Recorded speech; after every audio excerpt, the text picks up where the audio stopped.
ദൈവത്തിൻ്റെ അതിപരിശുദ്ധമായ നാമം വാഴ്ത്തപ്പെടുമാറാകട്ടെ. സാത്താൻ സഭയിലിരുന്ന് പ്രസംഗം കേൾക്കും. ഞാൻ വിശ്വാസികളെ ആരെ ഉദ്ദേശിച്ച് പറഞ്ഞതല്ല, അങ്ങനെ അർത്ഥം വെച്ച് പറഞ്ഞതാണെന്ന് ചിന്തിക്കരുത്. നമുക്ക് അത് വാക്യത്തിലൂടെ തന്നെ വായിക്കാം. ലൂക്കാ സുവിശേഷം 13:10 മുതൽ 18 വരെ വായിച്ചാട്ടെ. ഒരു ശബ്ബത്തിൽ അവൻ ഒരു പള്ളിയിൽ ഉപദേശിച്ചു കൊണ്ടിരുന്നു. അവിടെ 18 സംവത്സരമായി ഒരു രോഗ ആത്മാവ് ബാധിച്ചിട്ട് ഒട്ടും നിവരുവാൻ കഴിയാതെ കൂനിയായ ഒരു സ്ത്രീ ഉണ്ടായിരുന്നു.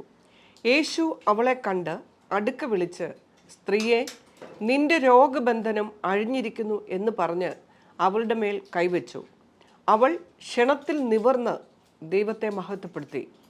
യേശു ശബ്ബത്തിൽ സൗഖ്യമാക്കിയതുകൊണ്ട് പള്ളിപ്രമാണി നീരസപ്പെട്ട് പുരുഷാരത്തോട്, വേല ചെയ്യുവാൻ 6 ദിവസമുണ്ടല്ലോ, അതിനകം വന്ന് സൗഖ്യം വരുത്തിക്കൊള്ളുവിൻ, ശബ്ബത്തിൽ അരുത് എന്ന് പറഞ്ഞു. കർത്താവ് അവനോട്, കപടഭക്തിക്കാരെ, നിങ്ങളിൽ ഓരോരുത്തൻ ശബ്ബത്തിൽ തൻ്റെ കാളയെയോ കഴുതയെയോ തൊട്ടിയിൽ നിന്ന് അഴിച്ചു കൊണ്ടുപോയി വെള്ളം കുടിപ്പിക്കുന്നില്ലയോ? എന്നാൽ സാത്താൻ 18 സംവത്സരമായി ബന്ധിച്ചിരുന്ന അബ്രഹാമിൻ്റെ മകളായ ഇവളെ ശബ്ബത്ത് നാളിൽ ഈ ബന്ധനം അഴിച്ചുവിടേണ്ടതല്ലയോ എന്ന് ഉത്തരം പറഞ്ഞു. അവനത് പറഞ്ഞപ്പോൾ അവൻ്റെ വിരോധികൾ എല്ലാവരും നാണിച്ചു. അവനാൽ നടക്കുന്ന സകല മഹിമകളാലും പുരുഷാരമൊക്കെയും സന്തോഷിച്ചു. പിന്നെ അവൻ പറഞ്ഞത്, ദൈവരാജ്യം ഏതിനോട് സദൃശ്യം, ഏതിനോട് അതിനെ ഉപമിക്കേണ്ടു? മതി. ഇവിടെ നമ്മൾ മനസ്സിലാക്കുന്നത്, യേശു പള്ളി പ്രസംഗിക്കുകയായിരുന്നു. ഇനി അതിൽ കൂടിയതാരും പ്രസംഗിക്കാനില്ലല്ലോ. യേശു പള്ളി പ്രസംഗിക്കുകയായിരുന്നു. അപ്പോൾ പിന്നെ നമ്മുടെ കേരളത്തിലെ പാസ്റ്റർമാരും ഇന്ത്യയിലെ പാസ്റ്റർമാരും ലോകത്തിലെ പാസ്റ്റർമാരും അച്ഛന്മാരും ഒക്കെ പ്രസംഗിക്കുമ്പം ഇതിൽ കൂടുതലൊന്നും സംഭവിക്കാനില്ല. യേശു പ്രസംഗിക്കുമ്പോൾ 18 വർഷമായി ഒരു ദുരാത്മാവ് ബാധിച്ചത് മൂലം 18 വർഷമായി ഒട്ടും നിവരുവാൻ കഴിയാതെ കൂനിയായിരുന്ന ഒരു സ്ത്രീ അവിടെ ഉണ്ടായിരുന്നു. ദുരാത്മാവ് ബാധിച്ചിട്ട് കൂന് വന്നുപോയി. കൂന് വന്നു പോയിട്ട് 18 വർഷമായി ഒട്ടും നൂരാൻ കഴിയാത്ത ഒരു സ്ത്രീ അവിടെ ഉണ്ടായിരുന്നു. ആ സ്ത്രീയും ഈ വചനം കേട്ടു. കൂന് രോഗമോ ബലഹീനതയോ ഒക്കെ ആണെന്നാണ് അവിടെ ആ സ്ത്രീയും അവിടെയുള്ള ജനങ്ങളും 18 വർഷമായി വിശ്വസിച്ചിരുന്നത്. നമ്മുടെയൊക്കെ ഇടയ്ക്കുള്ള പല വിഷയങ്ങളും ഇതൊന്നും ശരിയാകാൻ പോകുന്നില്ലെന്നാണ് ശുശ്രൂഷകരും നമ്മളും ഒക്കെ സ്വാഭാവികമായിട്ട് ധരിച്ചിരിക്കുന്നത്. എന്നാൽ യേശു അവളെ വിളിച്ച് കൈവച്ച് സൗഖ്യമാക്കി. യേശു അവളെ വിളിച്ചു, രോഗാത്മാവിനെ ശാസിച്ചു, അവളുടെ മേൽ കൈവച്ചു, അവൾ സൗഖ്യമായി നിവർന്നു നിന്നു. സ്ത്രീക്ക് അത്യാഹ്ലാദം, ജനത്തിന് അത്ഭുതം. പക്ഷേ അവിടെ ഈ പള്ളിയുടെ അധികാരിയായ പുരോഹിതന് മാത്രം ക്ഷോഭം, കോപം. എന്നാൽ ഈ സ്ത്രീ സൗഖ്യപ്പെട്ടല്ലോ എന്ന രീതി സന്തോഷിക്കാൻ അയാൾക്ക് പറ്റുന്നില്ല. അപ്പോഴത്തേനും അയാൾ പിന്നെ ഈ രാജാവിനേക്കാളും വലിയ രാജഭക്തി എന്ന് പറയുന്ന അവസ്ഥയിലേക്ക് അങ്ങേരങ്ങ് മാറി.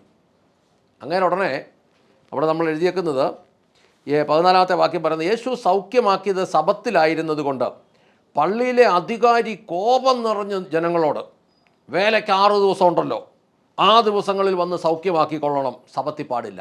അപ്പോൾ സൗഖ്യമാക്കുന്നത് വേലയാണെന്നാണ് അന്നേ പള്ളി അധികാരികളുടെ ചിന്ത. ഇനി നോക്കിക്കേ, ഇന്നത്തെ അവസ്ഥ നോക്കിക്കേ. ഇന്നും അതുതന്നെയാണ്. സൗഖ്യമാക്കുന്നത് വേലയായിട്ടാണ് ഇവരിതിനെ കാണുന്നത്, പ്രത്യേകിച്ച് ശുശ്രൂഷകർ കാണുന്നത്. അതുകൊണ്ടാണ് രോഗശാന്തി ശുശ്രൂഷ, ഭൂതശാന്തി ശുശ്രൂഷ എന്നൊക്കെ പറഞ്ഞ് ഈ ഫ്ലക്സ് വെക്കുന്ന വഴിനീളം. കാരണം ഇത് വേലയായതുകൊണ്ട് ഇതിന് കൂലിയുണ്ടല്ലോ. വേലയായതുകൊണ്ട് കൂലി ഉള്ളത് കൊണ്ട് പിന്നീട് ഇത് കണക്ക് പറഞ്ഞ് മേടിക്കാൻ വേണ്ടിയിട്ടാണ് ഇതിനെ ഇവിടെ തന്നെ അങ്ങനെ പറയുന്നത്. വേലയ്ക്ക് 6 ദിവസം ഉണ്ടല്ലോ, ആ ദിവസങ്ങളിൽ വന്ന് സൗഖ്യമാക്കിക്കൊള്ളണം, ശബത്തിൽ പാടില്ല. ഇനി യഹൂദൻ്റെ ആലയത്തിലെ ശബത്തും ബാക്കിയുള്ള ദിവസത്തിലെ ആരാധനകളും എങ്ങനെയാണെന്ന് നമുക്ക് അക്ഷരികമായിട്ട് അറിയത്തില്ല.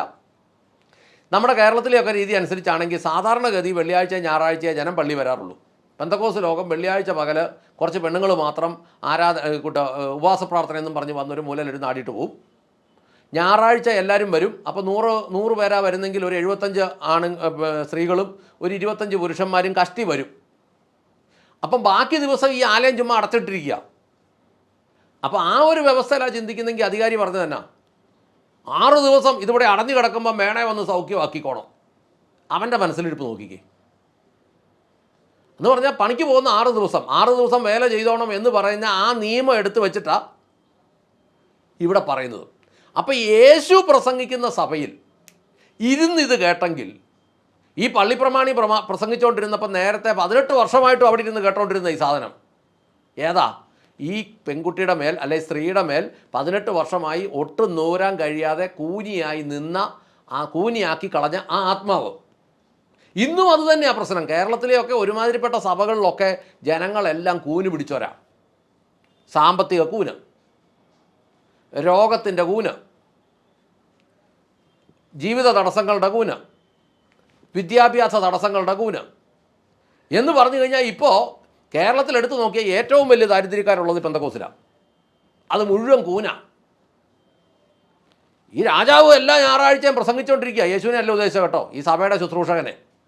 പല സഭയുടെ ശുശ്രൂഷകന്മാരും രാജാക്കന്മാരാണ്.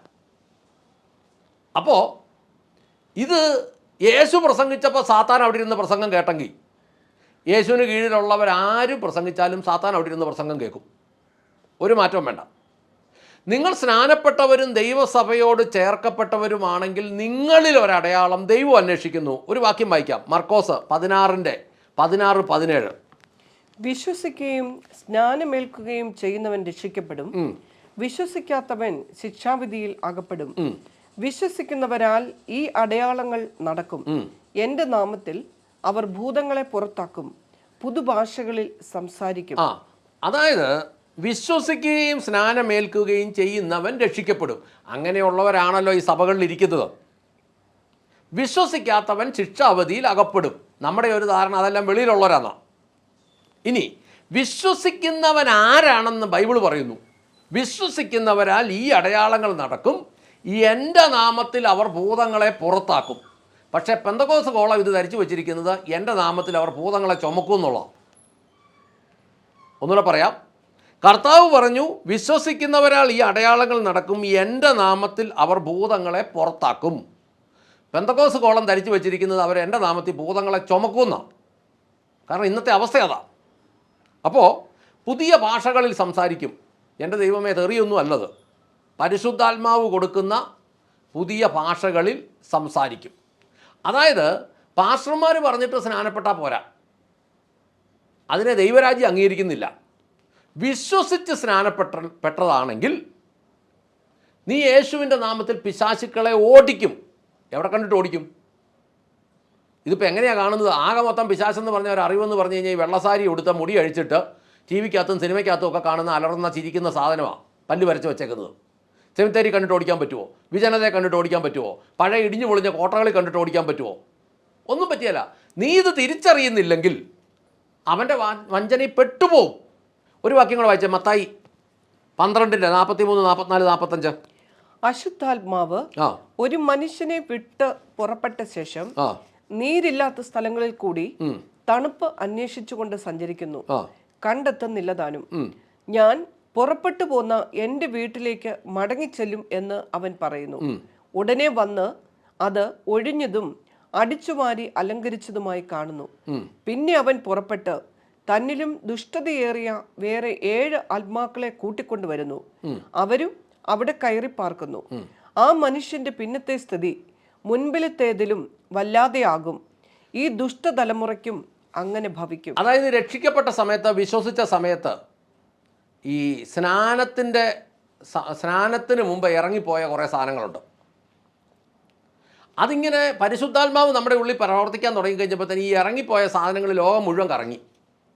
ചെല്ലുന്ന മനുഷ്യരുടെ അടുത്തെല്ലാം ഹൗസ്ഫുൾ എന്ന ബോർഡ് കണ്ടു എന്ന് പറഞ്ഞാൽ അവിടെ എല്ലാം ഭൂതമാണ്, കയറാൻ പറ്റിയല്ല. അങ്ങനെ കയറാൻ പറ്റാത്തതുകൊണ്ട് ലോകം മുഴുവൻ കറങ്ങി നടന്നിട്ട് അവസാനം ചുറ്റിക്കെട്ടി വന്ന് വീണ്ടും ഈ ഇറങ്ങിപ്പോയ സ്ഥലത്ത് തന്നെ വരും.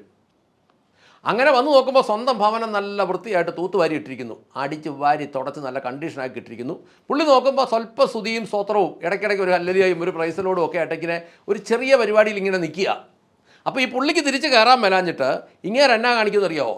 ഈ എഫേസ്യ ലേഖനത്തിൽ പറയുന്നത് പോലെ ഈ അന്തരീക്ഷത്തിൽ നിൽക്കുന്ന ആകാശ മണ്ഡലത്തിൽ നിൽക്കുന്ന തന്നെക്കാളും ദുഷ്ടതയേറിയ 7 എണ്ണത്തിനെയും കൂടെ കൂട്ടിക്കൊണ്ടുവരും. എന്ന് പറഞ്ഞാൽ എന്നെക്കൊണ്ട് തന്നെ ഇനി ഇതിനകത്ത് കയറാൻ പറ്റിയല്ല. അപ്പോൾ എന്തിനും പോകുന്ന കൊട്ടേഷൻകാർ ഉണ്ട് അന്തരീക്ഷ മണ്ഡലത്തിൽ, അവിടുന്ന് ഒരു 7 എണ്ണത്തിനെയും കൂടെ കൂട്ടിക്കൊണ്ടുവരും. അപ്പോൾ 7 + 1 കൂടെ കൂടുമ്പോൾ 8 എണ്ണമാകും. അതോടുകൂടി അവൻ്റെ ആദ്യത്തെ സ്ഥിതി ഏക്കാലും വഷളായി മാറും അവസാനത്തെ സ്ഥിതി എന്നാണ് നമ്മൾ മനസ്സിലാക്കുന്നത്. അപ്പോൾ നമുക്ക് ഇതിനകത്ത് നിന്ന് മനസ്സിലാക്കാം, ഈ സാത്താന് സഭയിലിരുന്ന് ഇത് കേൾക്കാൻ പറ്റുമോ എന്ന് ചോദിച്ചാൽ കേൾക്കാനും പറ്റും, ഇന്നത്തെ ഒരു രീതി അനുസരിച്ച് പ്രസംഗിക്കാനും പറ്റും. ഞാൻ നിങ്ങളോട് പറയട്ടെ, ഈ പ്രസംഗിക്കുന്നതിൽ നല്ലൊരു ശതമാനവും സാത്താൻ്റെ ആത്മാവിൽ നടക്കുന്നത് നിങ്ങളുമോ? കാരണം അവരുടെയൊക്കെ വ്യക്തിപരമായ ജീവിതം എന്നു തപ്പിത്തേടി ചെല്ലുമ്പോഴാണ് അവരൊക്കെ സാത്താൻ്റെ കയ്യിലെ ഉപകരണങ്ങൾ തന്നെയാണ്. അതുകൊണ്ട് പ്രാർത്ഥിക്കാം. സ്വർഗസ്ഥനായ ഞങ്ങളുടെ നല്ല പിതാവേ, ഞങ്ങളുടെ കർത്താവായ യേശു ക്രിസ്തുവേ, പരിശുദ്ധാത്മാവായ ഞങ്ങളുടെ നല്ല ദൈവമേ, നല്ല ദിവസത്തിനായി ഞങ്ങൾ നന്ദി പറയുന്നു, നല്ല വചനത്തിനായി ഞങ്ങൾ നന്ദി പറയുന്നു. കർത്താവെ, ഞങ്ങൾ ഇന്നായിരിക്കുന്നത് ദൈവത്തിൻ്റെ പരിശുദ്ധാത്മാവിനാൽ വ്യാപരിക്കുന്ന ദൈവദാസന്മാരുടെ കൂടെ അല്ല എങ്കിൽ, അങ്ങനെയുള്ള സഭകളിലല്ല എങ്കിൽ ഞങ്ങൾക്കത് ബോധ്യപ്പെടുത്തി ഞങ്ങൾക്ക് അവിടുന്ന് ഇറങ്ങി യോഗ്യമായി ദൈവസന്നിധിയിൽ ജീവിക്കുവാൻ ദൈവം ഞങ്ങളെ ബലപ്പെടുത്തി അനുഗ്രഹിക്കണമേ എന്ന് പ്രാർത്ഥിക്കുന്നു. കേൾവിക്കാരിൽ ഓരോരുത്തരും ദൈവത്തിൻ്റെ പരിശുദ്ധാത്മാവ് ശക്തിയോടെ വ്യാപരിക്കുകയും മർക്കോസ് സുവിശേഷം 16 അവസാന അധ്യായങ്ങളിൽ ഞങ്ങൾ വായിക്കുന്നത് പോലെ അത്ഭുതങ്ങളും അടയാളങ്ങളും വ്യക്തികളിൽ തന്നെ നടക്കുവാൻ ദൈവം അവരെ വിശ്വാസത്തിൽ ശക്തിപ്പെടുത്തണമേ എന്ന് പ്രാർത്ഥിക്കുന്നു. അവർക്ക് വെളിച്ചവും ബോധവും നൽകി അനുഗ്രഹിക്കണം. അങ്ങ് പ്രാർത്ഥന കേട്ട് അനുഗ്രഹിച്ച കൃപയ്ക്ക് നന്ദി. യേശു ക്രിസ്തുവിൻ്റെ ധന്യമുള്ള നാമത്തിൽ തന്നെ. ആമേൻ, ആമേൻ, ആമേൻ.